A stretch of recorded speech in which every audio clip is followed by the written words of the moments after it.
Dios le bendiga, hermanos. Feliz sábado. Le agradecemos a nuestro Padre Celestial porque nos ha permitido congregarnos en este día santo para poder reposar y agradecer por todas las bendiciones que Dios nos da. ¿Cuántos dicen amén? En este culto de adoración vamos a hacer un estudio profundo de la palabra de Dios. Quiero que como iglesia crezcamos en conocimiento, que profundicemos en la Biblia y que conozcamos algunas cosas nuevas para algunos. Así que vamos a pedir la dirección del Espíritu Santo para que el Espíritu Santo sea el guía de este estudio y que solamente la palabra de Dios sea glorificada. Así que vamos a orar. Oremos. Señor que estás en el cielo, alabado y engrandecido sea su nombre. Tú eres nuestro Dios, nuestro Padre amoroso y misericordioso que nos permite poder congregarnos un día sábado en esta tierra para poder predicar tu palabra.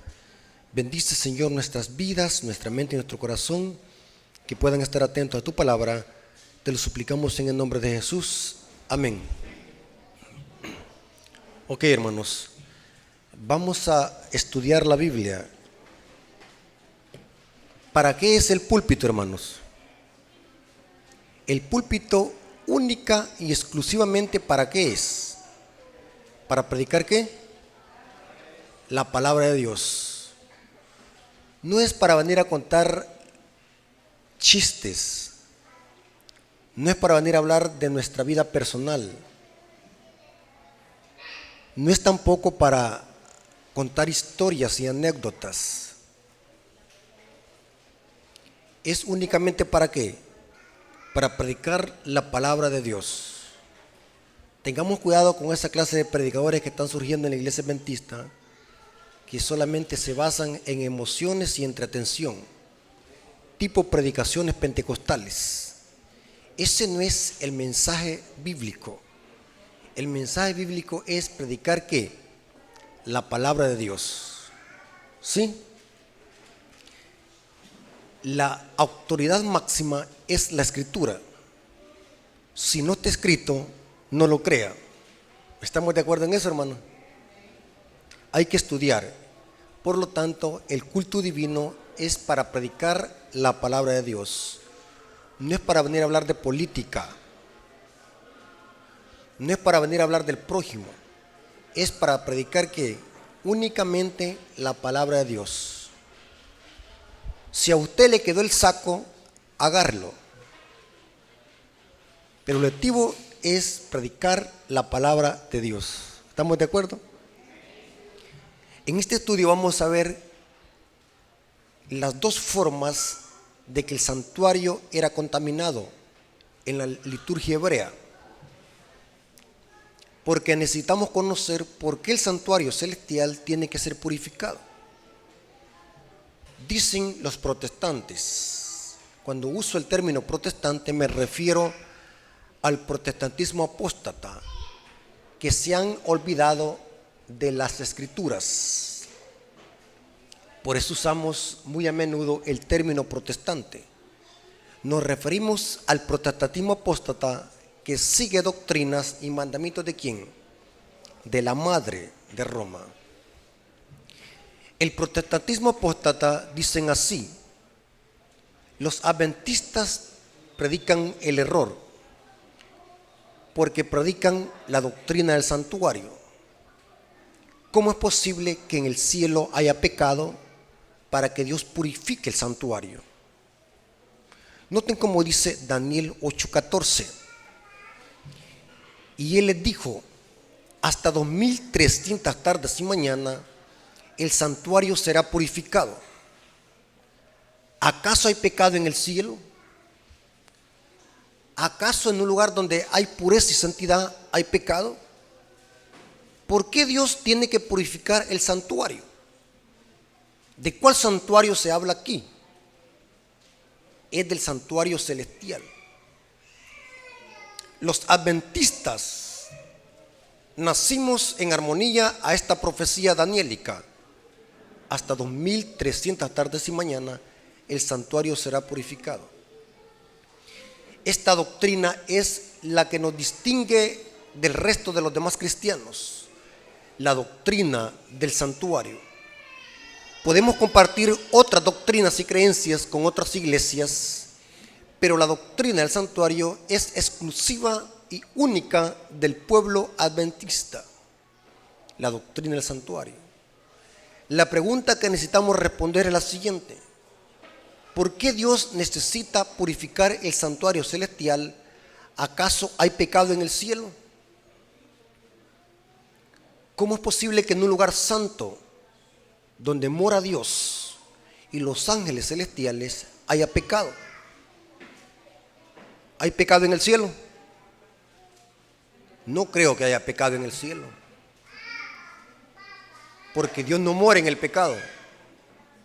Dios es 3 veces ¿qué? Santo. Entonces, ¿de dónde han sacado los adventistas que el santuario celestial debe ser purificado? ¿Purificado de qué?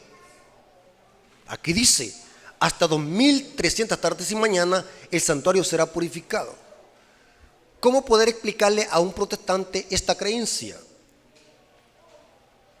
Usted tiene suficiente material bíblico para poder explicarle a un protestante por qué los adventistas creemos en la purificación del santuario celestial.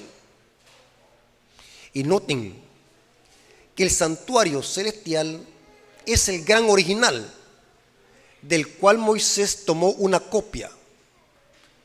Dios en el monte Sinaí le presentó a Moisés una maqueta del santuario celestial para que Moisés hiciera un edificio o levantara un edificio en forma de carpa, como la que tengo aquí atrás de mí en el mural, ustedes pueden ver, porque esa carpa estaba basada en la copia o en la maqueta del gran original. O sea que lo que iba a hacer Moisés era una copia del gran original. Para entender de qué manera el santuario celestial es purificado, tenemos que conocer la sombra del gran original. ¿Me estoy dando a explicar, hermano? Noten cómo dice Hebreos 8:5. Nos dice que el santuario que edificó Moisés, la carpa, era una sombra del gran original del santuario celestial. Dice Hebreos 8:5, los cuales son figura y sombra de las cosas celestiales. ¿Qué es una sombra? Para que exista una sombra, solamente tiene que proyectarla un cuerpo ¿qué? Físico y material. ¿Me estoy dando a explicar? Por ejemplo, el aire puede proyectar sombra. ¿Por qué? Porque no es algo material. Aunque el aire tiene una composición química, pero no es materia. Me estoy dando a explicar, hermanos. Para que exista una sombra, tiene que haber un original. Pregunto, hermanos, si el santuario que edificó Moisés era una sombra del gran original, y solamente una sombra puede existir si hay algo físico. La pregunta es, ¿el santuario celestial es simbólico o es literal? ¿Qué dicen ustedes? No me vean a mí, vean lo que dice la Biblia. Según la Biblia, ¿el santuario celestial es un símbolo o es literal? Noten cómo dice, los cuales son figura y sombra de las cosas celestiales, como le fue advertido a Moisés cuando estaba por terminar el tabernáculo. Pues mira, le dice, haz todas las cosas según el modelo. Esa palabra modelo es la palabra para traducirse maqueta. ¿Saben qué es una maqueta? En el hebreo la palabra modelo es tabnit, que se puede traducir maqueta o figura. Los ingenieros civiles, cuando van a construir una mansión o un edificio, ¿qué es lo que hacen primero? Hacen una maqueta. Esa maqueta representa que de esa manera va a quedar ¿qué? Construido y terminado el edificio. Mira, hazlo conforme al modelo que te mostré en el monte. Pregunto, hermanos, y aquí está la clave para entender de qué manera el santuario celestial tiene que ser purificado. No se pierdan. Moisés tenía que hacer el edificio o la carpa tal como Dios se lo había mostrado en el monte. Moisés no tenía que añadirle algo. Por ejemplo, Moisés no podía decir: este utensilio no me gusta como queda acá, lo voy a pasar para acá, como lo hacemos en nuestra casa. Moisés tenía que respetar aún hasta las posiciones de los utensilios en el santuario, tal como Dios se lo había estipulado en el modelo. Moisés tenía que respetar aún las medidas exactas. Tremendo, hermanos. El santuario era una obra maestra de construcción. Y no digamos el santuario que edificó Salomón, que se le conocía como una de las maravillas del mundo, el gran templo de Salomón. Usted me va a decir: hermano, pero Salomón le añadió cosas. Por ejemplo, habían 10 mesas. ¿Y por qué en el santuario de Moisés solamente había una mesa? ¿Por qué Salomón le añadió cosas al templo de Salomón? ¿Saben por qué, hermano? Eso no era añadir. Lo que estaba demostrando Salomón es un santuario en escala. ¿Sabe qué es un santuario en escala? Lo que estábamos demostrando Salomón es de que ni los cielos, ni los cielos, ni los cielos pueden contener la gloria de Dios. O sea que el santuario que hizo Salomón es un santuario para representar a gran escala el santuario celestial que está en todo el universo. El cielo no es el santuario. En el cielo está el santuario. ¿Me estoy dando a explicar? Dicen los protestantes que el cielo es el santuario. Error. En el cielo está el santuario. Aquí dice: mira, hazlo conforme al modelo que yo te mostré en el monte. El santuario tenía que ser exactamente en todas las medidas que Dios le había dado a Moisés en el monte. El santuario. Pero ahora vemos algo extraño. Noten lo que dice Hebreos 9:23. Recuerden que es una clase teológica que estamos teniendo, hermanos. Si usted es inteligente, va a agarrar esta información. Si no, va a salir peor, rudo, que como cuando entró. ¿Sabe qué significa la palabra rudo? Hay hermanos que por más que se les explique no les entra por ningún lado.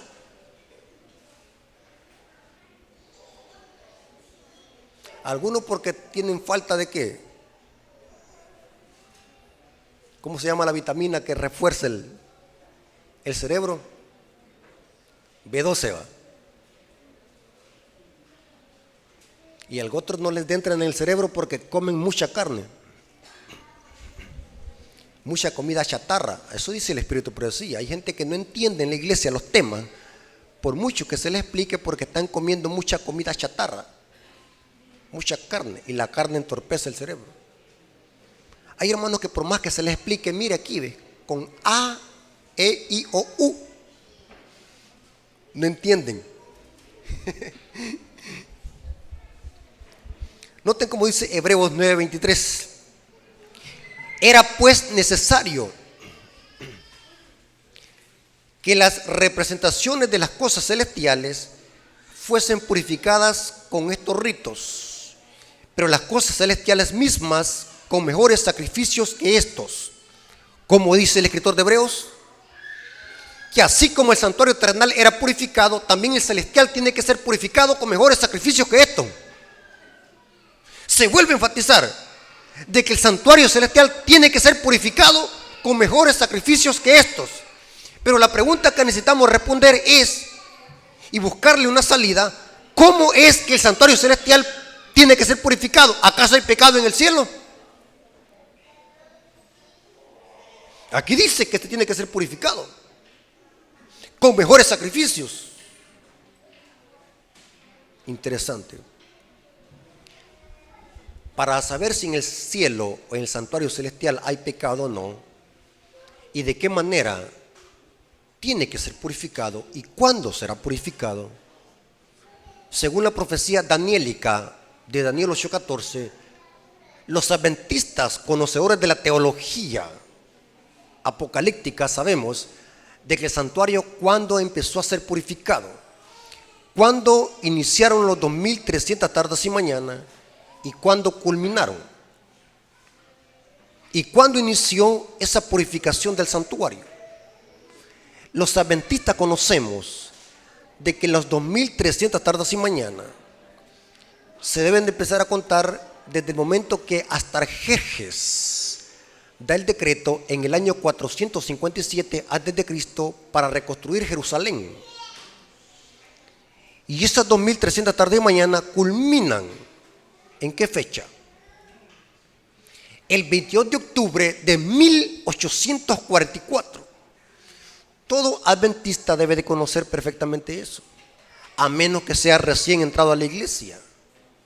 Pero si usted es antiguo de estar en la iglesia, tiene que conocer estos temas, porque estos temas son los que identifican al pueblo adventista, el santuario. Inclusive la iglesia adventista surgió en armonía a esta profecía daniélica, los 2300 tardes y mañana. Los adventistas no somos una iglesia del montón. Por ejemplo, que dos pastores se agarraron de las greñas y por divisiones uno se dividió e hizo otra iglesia en su casa, y así otro y otro y otro. Otros han levantado una iglesia y se han congregado en un garaje y le han puesto otro nombre. Así ha surgido el sectarismo del protestantismo apóstata. Pero la iglesia adventista no es una iglesia del montón. Nosotros nacimos en armonía a una profecía que daniélica. Somos un movimiento del destino. Primero nació como el movimiento milerita entre la década de 1843 y 1844, y después la iglesia adventista fue organizada en el año de 1873 en Michigan. Somos un pueblo del destino. Somos una iglesia levantada en armonía a las profecías de Daniel y Apocalipsis. Esto nos debe de sentir orgullosos y al mismo tiempo humildes y con una gran responsabilidad. Cuanto más se nos dio, más se nos va a ¿qué? Demandar. Tenemos más luz que las iglesias protestantes. Tenemos un conocimiento que ninguna iglesia protestante lo tiene, pero por eso se nos va a demandar más. Y vamos a ser castigados con más severidad, dice el Espíritu, por eso ya. Porque tenemos un conocimiento que Babilonia no lo tiene. Mientras que el pueblo adventista conoce este mensaje que Babilonia no lo conoce. Pero la pregunta que necesitamos responder es la siguiente: ¿cómo es que el santuario celestial debe ser purificado? Para entender eso, vamos a ver el tipo. ¿Cuál es el tipo? La carpa que edificó Moisés. En el santuario terrenal habían dos servicios. Había uno diario, que se le conocía como el tamid o el continuo. Eso era diario. Era lo que se hacía en el atrio y el lugar santo todos los días, tarde y mañana. Por eso se le llamaba el continuo. Y el servicio anual era una vez al año, donde el sumo sacerdote entraba en el lugar santísimo para hacer expiación por los pecados y purificar el santuario. O sea que el santuario se purificaba en el gran día de la expiación o en el gran Yom Kippur. Dos servicios diarios. Ahora, vamos a ver algo muy interesante. ¿Cuáles son las dos formas en que el santuario terrenal era contaminado? Porque necesitamos conocer la tipología para irnos después a ver de qué manera el santuario celestial tiene que ser purificado. Tenemos que conocer la sombra. ¿De qué manera el santuario terrenal era contaminado simbólicamente? Porque este era un tipo, un símbolo del plan de salvación. El santuario terrenal era contaminado de dos formas. ¿Sabían ustedes eso, hermano? Si ustedes son inteligentes van a agarrar esta información. Pero yo no los veo anotando. ¿Será que tienen una mente como la de Salomón? Vamos a ver. después de que termine el culto, la predicación, les voy a hacer preguntas a ver si es verdad que se la memorizaron. Y la voy a tirar la pregunta al loco. Ojalá que sean inteligentes y agarren esta información que les estoy dando, porque esta información, hermano, no fue que de repente se me la puso en la mente Dios, sino que yo me he quemado los ojos leyendo para traerles este material. Y este material que les estoy presentando no lo voy a ir en cualquier parte y no lo sabe cualquier hermano. No estoy diciendo que yo soy mejor que ellos, pero deberían de valorar el esfuerzo que hacemos los maestros y los predicadores para traerles a ustedes pasto verde. ¿Sí? Ahora, ¿saben, hermanos, de que el santuario terrenal era contaminado de dos formas? Una legal y otra ilegal. Y vamos a verlo a la luz de la Biblia. La forma legal en que el santuario era contaminado es cuando se hacía por medio de la sangre de los corderos. ¿Qué hacía un pecador cuando pecaba? ¿Qué es pecado, hermanos? 1 Juan 3:4 dice que transgresión de la ley. Por ejemplo, ¿qué hacía un israelita cuando le había robado la chancla a su vecino? Y se arrepentía de haberle robado los caites a su vecino. ¿Qué hacía? De arrepentido iba a conseguirse un cordero, confesaba sus pecados sobre la cabeza del animal y lo degollaba. Y el sacerdote agarraba la sangre del cordero degollado y le introducía al santuario, especialmente hasta el lugar santo llegaba. Y de esa manera, simbólicamente, el santuario terrenal quedaba contaminado a través de la sangre. O sea que la función de la sangre en la economía judía tenía dos funciones: limpiar al pecador simbólicamente, y al mismo tiempo esa misma sangre era el vehículo para contaminar el santuario. Y de esta manera el santuario quedaba contaminado simbólicamente, pero también quedaba contaminado literalmente. Les voy a explicar por qué. En un desierto árido, y esta es una de las preguntas que no he llegado a responder. Llevo 8 años de buscar esta pregunta y no le he podido responder. Como en un desierto árido, donde no hay agua, imagínense la sangre como hedilla adentro del santuario. ¿Han ido ustedes a un, cómo se llama, donde destazan animales, rastros? Así se llama, hermano. Una vez fui, hermano, al rastro que están aquí en San Vicente. Salí traumado. Una chuquilla y aquel gran asco, aquel mal olor de sangre muerta de animal. Imagínense tanta sangre que era rociada en el santuario, dentro del santuario, como hedilla. La pregunta que nunca me he respondido es la siguiente: ¿cómo hacían los sacerdotes para mantener eso limpio? Si Dios es un Dios de limpieza, Dios decía a los israelitas que se bañaran antes de presentarse al templo. ¿Y cómo poder mantener el santuario limpio si eso todos los días se hacía de continuo? Introducir sangre al santuario y rociarla en el velo, en los cuernos que tenía el altar del incienso y por todos los utensilios del lugar santo. Ese mal olor. O sea que el santuario quedaba contaminado a través de la sangre, pero también quedaba contaminado literalmente por el mal olor de la sangre en un desierto donde no hay agua. Tremendo, hermano. Noten qué es lo que pasaba cuando un pecador se arrepentía. Levítico 4, versículo 1 al 7. ¿De qué forma estamos hablando aquí de contaminar el santuario? Legal, a través de la sangre. Noten cómo dice Levíticos 4, versículo 1 al 7.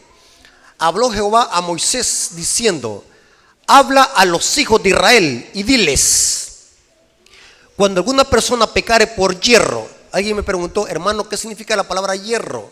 Porque él pensó que se refería a hierro con H. Es hierro.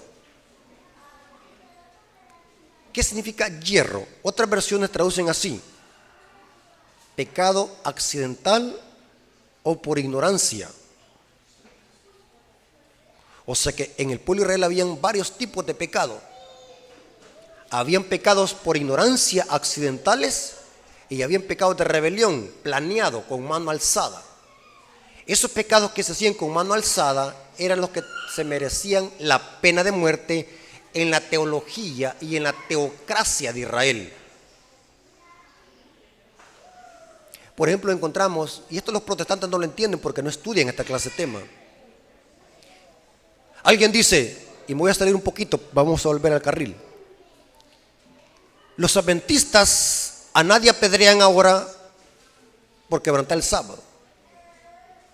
Pero en los días de Moisés, uno fue apedreado por andar, ¿qué? Recogiendo leña en sábado. ¿Cuál es el problema recoger leña en sábado? ¿Acaso merecía ese pecado la pena de muerte? Los adventistas matan a alguien, algún hermano, porque lo ven recogiendo leña en sábado. No. Pero ¿por qué Dios da esa sentencia de matarlo apedrado, lapidado a alguien de que estaba recogiendo leña en sábado? Eso lo dice en Números capítulo 15. Porque si nosotros leemos el contexto, ese era un pecado de rebelión.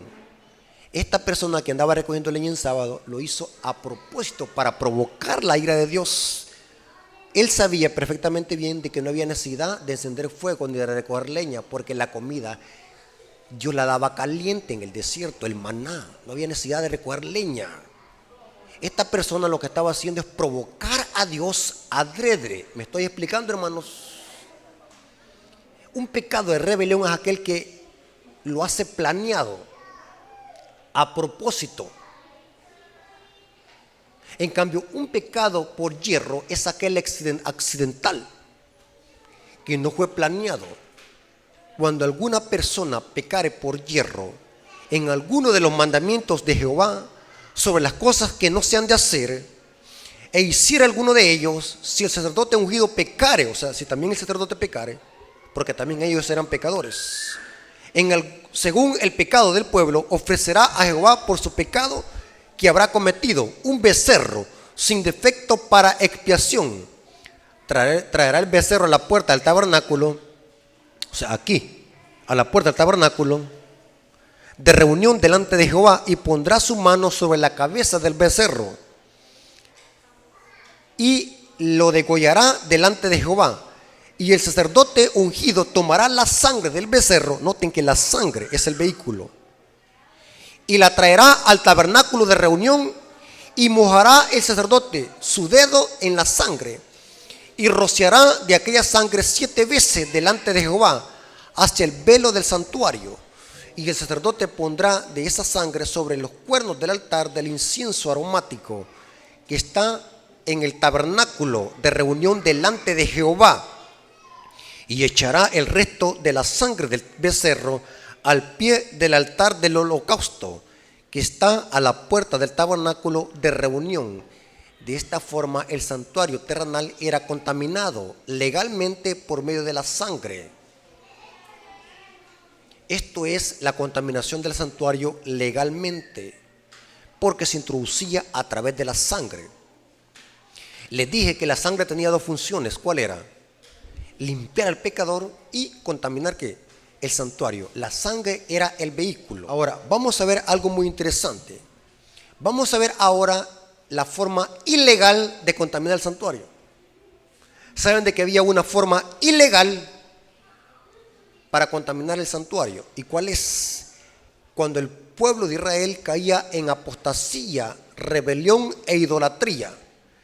Aunque no se introducían legalmente los pecados en el santuario, pero el santuario siempre quedaba contaminado. Para muchos quizás puede resultar esto extraño, pero la Biblia lo dice, que también la apostasía, la rebelión y la idolatría contaminaban el santuario de una forma ilegal, siempre entraban los pecados al santuario. Aunque no era por sangre, pero siempre los pecados entraban y contaminaban el santuario. ¿Cuántos sabían ustedes eso? Y esto viene más importante de lo que vamos a estudiar, hermano. ¿Saben de que todos los pecados de los impíos están en el santuario? Pero se han introducido de forma ilegal. Los pecados no andan en el aire. Los pecados tienen que introducirse en el santuario y lo tienen que contaminar. Porque el santuario es un tipo que refleja el plan de salvación, cómo Dios resuelve el problema del pecado a un nivel cósmico. Los pecados de toda la humanidad están en el santuario, pero unos han sido entrados legalmente a través de la sangre del Cordero, mientras que otros por la apostasía, la idolatría y la rebelión, pero siempre han contaminado el santuario. Y usted me va a decir, hermano, esto me resulta algo absurdo lo que está diciendo. A mí nunca me lo han enseñado. A usted no se lo han enseñado, pero es bíblico. Noten lo que dice Ezequiel 23, 37 al 39. Ezequiel 23, 37 al 39. Porque han adulterado y hay sangre en sus manos y han fornicado con sus ídolos. Pregunto, ¿la idolatría es pecado? ¿Es adulterio espiritual? Sí. Y aún sus hijos que habían dado a luz para mí hicieron pasar por el fuego, quemándolos. Aún estos más me hicieron. ¿Y qué dice? ¿Qué dice que hicieron con esto? ¿Están conmigo, hermanos? Ya se perdieron. Y contaminaron mi santuario. ¿La idolatría contaminó el santuario? ¿La apostasía y la rebelión? Sí, aquí dice. Contaminaron mi santuario en aquel día y profanaron mis días de reposo, pues habiendo sacrificado sus hijos a sus ídolos, entraban en mi santuario el mismo día para contaminarlo. Pero noten que esta contaminación no era a través de la sangre. ¿Cómo contaminaban el santuario? A través de la idolatría, la apostasía y la rebelión. Y aquí así hicieron en medio de mi casa. Esta es la forma ilegal de contaminar el santuario, la rebelión y la apostasía. Noten lo que dice Ezequiel 25:3. Y dirás a los hijos de Amón: oíd palabras de Jehová el Señor. Así dice Jehová el Señor: por cuanto dijisteis, ea bien, cuando mi santuario era profanado. ¿El qué dice? Mi santuario era profanado y la tierra de Israel era asolada y llevado en cautiverio la casa de Judá. Se refiere a la apostasía de Israel. Y esto lo repite, les puedo dar muchas citas bíblicas donde el santuario era contaminado por la rebelión y la apostasía. Noten cómo dice Ezequiel 22:26. Sus sacerdotes violaron mi ley. ¿Y contaminaron qué? Mi santuario. Pregunto, ¿esta era forma legal de contaminarlo? No, porque no era por la sangre, era por la apostasía y la rebelión. Sus sacerdotes violaron mi ley y contaminaron mi santuario. Entre lo santo y lo profano no hicieron diferencia, ni distinguieron entre lo inmundo y lo limpio, y de mi día de reposo apartaron sus ojos, y yo he sido profanado en medio de ellos. También la apostasía, la rebelión y la idolatría contaminaba el santuario de una forma ilegal. Se metían los pecados al santuario, pero había sido como por la rebelión y la apostasía habían contaminado el santuario. Una era legal a través de la sangre y la otra era ilegal por la rebelión y la apostasía. Ahora, ¿saben algo muy interesante, hermano? Que el libro de Daniel nos habla de estas dos formas de contaminar el santuario, legal e ilegal. En Daniel 7 vemos cómo se hace juicio. El juicio es el Yom Kippur, o el día del perdón, de acuerdo con lo que hay en los registros celestiales. Quiero que los vayamos a Daniel capítulo 7, versículo 9 al 10. Ahora vamos a meterlos en lleno con el santuario celestial. Pregunto, ¿nuestros pecados dónde están y cómo se han introducido legalmente en el santuario celestial? ¿Nuestros pecados dónde están? Están en dos lugares, ya lo vamos a ver. Están registrados en los libros del cielo y están provisionalmente en la persona de Cristo. Cristo los carga provisionalmente, los pecados que han sido introducidos al santuario legalmente a través de la sangre del Cordero. Noten lo que dice Daniel 7, versículos 9 al 10. El juicio, ¿por qué se hace? ¿O en base a qué se hace? Daniel 7, versículos 9 al 10. Estuve mirando hasta que fueron puestos tronos. Esta es una sala de juicio. Y se sentó un anciano de días, cuyo vestido era blanco como la nieve, y el pelo de su cabeza como lana limpia. Su trono llama de fuego, y las ruedas del mismo fuego ardiente. Un río de fuego procedía delante de él, y millares de millares servían, y millones de millones asistían delante de él. El juez se sentó, y los libros fueron abiertos. Pregunto, ¿es una sala de juicio? El juez se sentó, y los libros fueron abiertos. O sea que el juicio se hace en base a ¿qué? A lo que hay que en los registros celestiales. Y hago una pregunta, hermanos. Piensen antes de responder. ¿Acaso Dios necesita tomar nota de pecados para que no se le olviden? ¿A Dios se le olvidan las cosas? No lo creo. Pero entonces, ¿por qué Dios lleva un registro? ¿Los registros celestiales son para informar a Dios o para informar al universo? Al universo. Dios lleva un registro de cada ser humano en esta tierra. O sea que en el cielo tenemos, cada uno de nosotros tenemos una biografía. ¿Para qué es una biografía?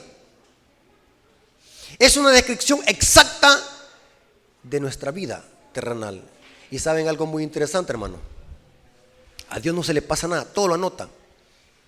Hay un salmo donde dice que Dios anota hasta las lágrimas. No se le pasa nada. Y saben algo muy interesante, hermano.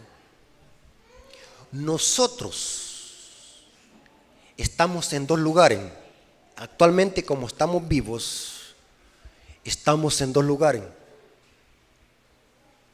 ¿Sabe usted eso? ¿Quién es el cuerpo de Cristo? La iglesia. ¿Y Cristo dónde tiene su cuerpo? Literalmente, ¿dónde lo tiene? En el cielo. Pregunto, ¿nosotros estamos sentados también con Cristo en los lugares celestiales? Dice Pablo. Sí. Pero ¿saben algo muy interesante? Agarren esta información. ¿Están despiertos? Quiero verlo. Voltéenme a ver. ¿Sabe que nosotros estamos en dos lugares al mismo tiempo? Estamos aquí y estamos en el cielo. Dios tiene otro yo en los libros del cielo. Allá sí está la biografía. ¿Saben que nosotros podemos engañar a nuestros hermanos, a nuestros semejantes? Pero Dios tiene nuestra propia biografía en el cielo. Con Cristo es diferente. Con Cristo es el inverso. Agarren esta información. Nosotros estamos literalmente aquí en esta tierra en carne y hueso, sí, pero tenemos una biografía en los libros celestiales. Con Cristo es inverso. Cristo está en el cielo, literalmente en carne y hueso, pero también Cristo está, también tenemos en esta tierra una biografía de Cristo. ¿Cuál es la biografía de Cristo? ¿Cuál es? ¿Captaron, hermano? Aquí está la biografía de Cristo. Ahora se dan cuenta por qué Juan dice, y aquel verbo fue hecho carne. En el griego la palabra verbo es logos o palabra. La palabra de Dios se hizo carne. Cristo es la palabra de Dios encarnada. O sea que Cristo está en el cielo físicamente, en carne y hueso, y también lo tenemos espiritualmente a través de un libro. Tenemos una biografía. Con nosotros es diferente. Nosotros estamos aquí en esta tierra en carne y hueso, Pero Dios tiene una biografía de cada uno de nosotros. ¿A dónde? En los libros celestiales. Interesante. El juicio se hace de acuerdo a los registros celestiales. Nuestros pecados están en el cielo, en el santuario, en los libros celestiales. Y por eso es que el santuario tiene que ser purificado.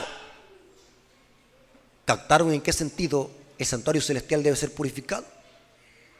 Porque en el cielo hay pecado. ¿Pero en qué sentido? En los libros celestiales están ¿qué? Nuestros pecados. Dice, y los libros fueron abiertos. ¿Cuáles son los libros? Solamente voy a darles un pincelazo porque vamos a dar otro tema para hablar de qué es lo que tienen los libros y qué es lo que tiene el libro. Hay libros en plural y el libro en singular. Y noten cómo dice. Dice que los libros fueron abiertos. Aquí se habla de lo siguiente. El libro de la vida que contiene nombres y el libro de la memoria.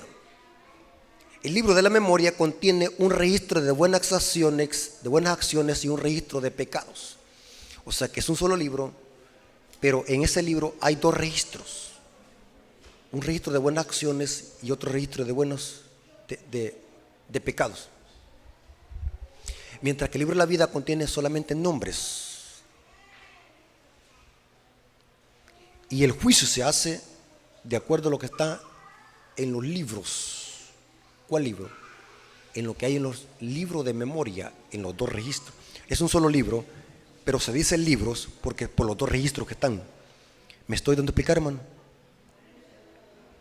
El juicio preadvenimiento se hace por lo que hay en el libro, o sea, en los libros, porque el mismo libro tiene dos registros, el libro de las memorias. Ahora, vamos a ver algo muy interesante, que esta escena que presenta Daniel es una escena de juicio. Y que ya vimos de que este juicio, donde los libros se abren y se ponen tronos, es cuando terminan los 2300 tardes y mañanas. O sea que la purificación del santuario, o sea, el inicio del juicio o el gran Yom Kippur, inicia al final de los 2300 tardes y mañana. Noten cómo dice Daniel 7, versículo 13 al 14. Miraba yo en visión de la noche, y aquí con las nubes del cielo venía uno como un hijo de hombre, que venía hasta el anciano de días, y le hicieron acercarse delante de él, y le fue dado dominio, gloria, reino, para que todos los pueblos, naciones y lenguas le sirvieren. Y su dominio es dominio eterno, que nunca pasará, y su reino uno que no será jamás destruido. Es una escena de juicio. Aquí se presenta que el juicio se hace de acuerdo a los pecados que están en los registros celestiales. Esto es porque estos pecados contaminaron el santuario de una forma legal a través de la sangre del Cordero. Ahora, vamos a ver ahora que el mismo libro de Daniel habla de la otra forma de contaminar el santuario, y es de una forma ilegal, a través de la apostasía, la idolatría y la rebelión. Pero aquí vamos a ver de que ya no es el pueblo que lo ha contaminado legal el santuario, sino que ha sido un poder apóstata llamado el cuerno pequeño. Daniel 8, versículo 11 al 14. El cuerno pequeño también ha contaminado el santuario, pero ¿de qué manera? Ilegalmente. ¿Quién es el cuerno pequeño, hermano? En Daniel 8 encontramos el mismo símbolo para el cuerno pequeño, para referirse a las dos Romas, tanto Roma imperial como la Roma papal. Ambas Romas están simbolizadas por el cuerno pequeño en Daniel 8. Pero noten qué es lo que hace el cuerno pequeño. ¿Quién es el cuerno pequeño? Antes de leer la cita, es un símbolo para representar ¿a quién? Al papado. El trono de la bestia, ¿dónde está, hermanos? En el Vaticano. El representante de la bestia, ¿quién es? En este caso, ¿quién es? El obispo de Roma. Su trono lo tiene en el Vaticano. ¿El reino cuál es de este sistema? Es la religión mundial, católica romana. En Daniel 8 encontramos un símbolo para el papado, el cuerno pequeño. Noten qué es lo que hace el cuerno pequeño. Daniel 8, versículo 11 al 14. Aún se engrandeció contra el príncipe de los ejércitos, y por él fue quitado el continuo sacrificio. En el hebreo no dice continuo sacrificio, sino que solamente dice continuo. La palabra sacrificio fue añadida por los traductores de la Reina Valera, pero en el hebreo no dice sacrificio, dice continuo. Ustedes pueden leer otra versión de Biblia y suprime la palabra sacrificio. Tiene que ser continuo, porque el continuo no solamente tenía que ver con sacrificio, sino que todo lo que se hacía que en el atrio y en el lugar santo. ¿Se acuerdan? Por él fue quitado el continuo sacrificio, y el lugar de su santuario fue echado por tierra, y a causa de la prevaricación le fue entregado el ejército junto al continuo sacrificio, y echó por tierra la verdad e hizo cuanto quiso. Esta es la hegemonía del papado durante la Edad Media, cuando el papado instituyó un falso sistema de sacerdocio católico romano para que la gente, en lugar de ver a Cristo ministrando en el santuario celestial, la gente viera un falso sistema de sacerdotes católicos romanos y terrenales. Eso se refiere a quitar el continuo y atacar al príncipe de los ejércitos.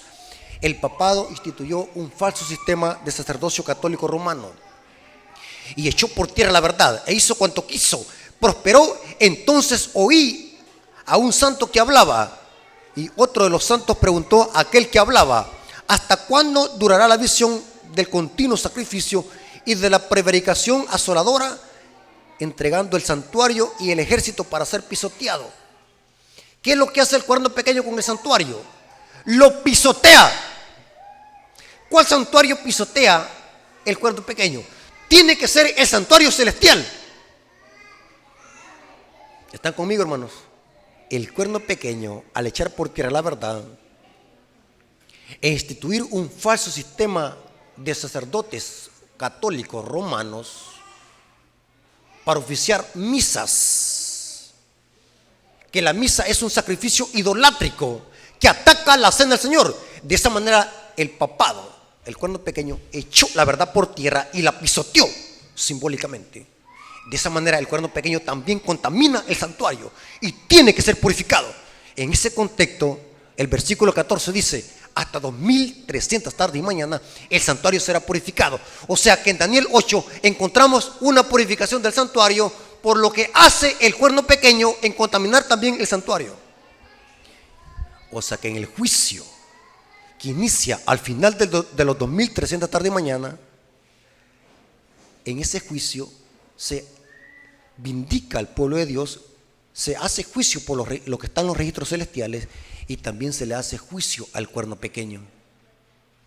A nosotros se los han dicho así, que en 1844 inició el juicio para el pueblo de Dios, porque el juicio es necesario que empiece por la casa de Dios. Pero se los ha olvidado que Daniel 8 también dice que en el juicio también se hace por lo que el cuerno pequeño hace de contaminar el santuario.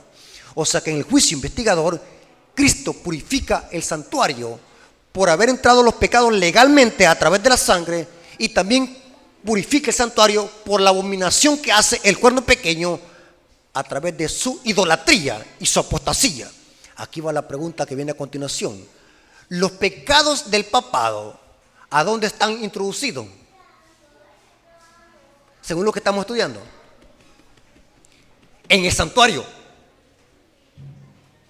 Los pecados de los impíos y de todos los católicos que rechazan el verdadero evangelio, ¿dónde están introducidos? Cuando el catolicismo romano anda detrás de esa tremenda idolatría, están contaminando el santuario. O sea que no solamente el pueblo contamina el santuario, sino que también el papado contamina el santuario, y tiene que ser purificado. ¿Me estoy dando a explicar? A nosotros va que, ¿cuántos sabían ustedes eso? Que todos los pecados de los impíos están también en el santuario. Pero ¿cómo se introducieron? Ilegalmente. Lo legalmente fueron a través de la sangre del cordero. Y aquí viene lo interesante. Noten lo que dice Hebreos. Es Hebreos 9, 28.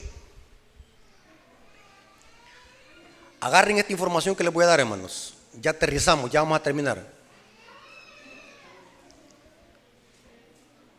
Cristo en la cruz del Calvario murió por todo el mundo. Sí. De tal manera amó Dios al mundo que dio su único hijo. Cristo murió para salvar a todo el mundo. Sí. ¿Hay suficiente sangre para salvar a todo el mundo en la cruz del Calvario? Sí. ¿Hay suficiente sangre para salvar aún hasta el más vil pecador? Sí. Por todo el mundo. Pero ahora vamos a ver de que Hebreos 9:28 dice otra cosa. Noten cómo dice: así también Cristo fue ofrecido una sola vez para llevar los pecados de todos. Dice eso. Para llevar los pecados de muchos. ¿Quiénes son estos muchos? Son los que metieron legalmente sus pecados a través de la sangre. Pregunto, ya vimos de que los pecados están en los registros celestiales, los que fueron introducidos legalmente, pero ¿dónde más están nuestros pecados? ¿Quién los lleva y quién los porta? Esto lo conocen los protestantes. Para un protestante oír esta clase de temas va a decir: esto es absurdo, porque no tienen conocimiento de este tema que estamos estudiando. Estos son temas profundos. Cristo en este momento lleva nuestros pecados. Él los porta en su cuerpo. Ahí están. Porque los pecados fueron introducidos a través de la sangre legalmente. Y noten cómo dice: así también Cristo fue ofrecido una sola vez para llevar los pecados de muchos, y aparecerá por segunda vez sin relación con el pecado, para salvar a los que en Él esperan. Cuando Cristo viene por segunda vez, ¿cómo viene? Según el versículo que estamos leyendo, ¿cómo viene? Sin relación con... Pero en este momento lleva los pecados de muchos, los lleva. Pero cuando viene, viene con relación sin el pecado. ¿Qué pasó con los pecados de los muchos? ¿Qué pasó? Usted le pregunta a un protestante: se va a caer en la luna, si es que no le dice algún disparate. ¿Qué pasó con los pecados de muchos que lleva Cristo? Porque cuando viene sin relación al pecado. Y esto solamente lo podemos entender a la luz del santuario, en la tipología hebrea. ¿Qué es lo que se hacía en el día de la expiación cuando el sumo sacerdote salía del lugar santísimo?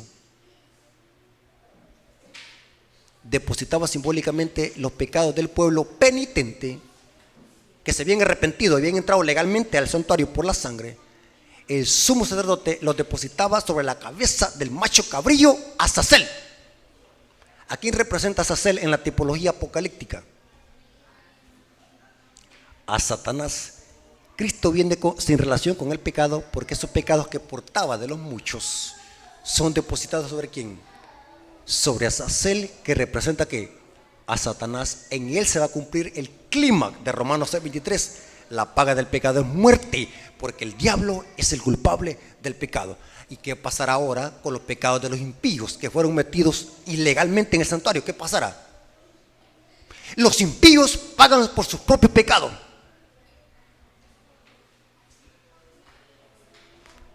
Es así. Agarren la información. Cuando Cristo viene por segunda vez, deposita los pecados de los hijos de Dios sobre Satanás. Mientras que los pecados de los impíos que fueron metidos en el santuario son depositados ¿sobre quién? Sobre los mismos impíos. Ellos van a pagar ¿por qué? Por sus propios pecados. ¿Dónde van a ser muertos los impíos después de los 1000 años? Junto con Satanás. Fuera del campamento, o sea, fuera del santuario. Era donde eran matados los impíos y era desterrado el macho cabrío Azazel. En la tipología hebrea, Azazel significa chivo emisario o cabra emisaria enviada al desierto. Escuché a un protestante que dijo un disparate, que Azazel representa a Cristo. Ignorancia. No se metan a temas que no conocen. Azazel representa a Satanás, el destierro de Satanás durante los 1000 años. todos los pecados entran al santuario. Unos legalmente y otros ilegalmente. Pero de todas maneras el santuario tiene que ser purificado. Pero cuando Cristo viene por segunda vez, viene sin relación al pecado, porque son depositados los pecados sobre el macho cabrío Azazel, y los impíos que metieron ilegalmente los pecados al santuario pagan por sus propios pecados, porque la paga el pecado que es muerte. ¿Entendieron, hermanos, qué significa purificar el santuario celestial y por qué era necesario que se purificara el santuario? Porque nuestros pecados han sido introducidos legalmente a través de la sangre, y el juicio y la purificación se hace en base a los registros celestiales. Pero el santuario celestial tiene que ser purificado. Todo esto es simbólico, hermanos. Dios a través de esto quería representar en símbolos y tipos cómo Dios resuelve el problema del pecado a través del santuario. Por eso es que los adventistas tenemos un concepto más profundo de lo que es el plan de salvación. Los protestantes ven la salvación como un acto desarrollado en la cruz del Calvario, pero la salvación es un proceso que inicia en el campamento y termina cuando Cristo sale del lugar santísimo y da el último veredicto y la sentencia sobre Satanás, Azazel y los impíos. ¿Captaron, hermanos, qué significa purificar el santuario celestial? Cuando alguien les pregunte por qué el santuario celestial tiene que ser purificado, explíqueles esto para que entiendan y verán que sacarán del error a estas personas. Dios les bendiga, hermanos, y gracias porque Dios nos permitió predicar su palabra, y la honra y la gloria sea para nuestro Dios. Vamos a orar. Señor que estás en el cielo, gracias por tu palabra, porque tu palabra es viva y eficaz, más cortante que una espada de dos filos. Gracias porque hemos crecido en conocimiento, hemos descubierto quizás cosas nuevas, nos hemos dado cuenta de qué manera tú purificas el santuario. Gracias, Señor, por esta luz que has dado a tu pueblo adventista. Gracias por tus bendiciones. Gracias por este día santo que nos has dado. Te lo agradecemos en el nombre de Jesús. Amén. Dios me lo bendiga, hermanos.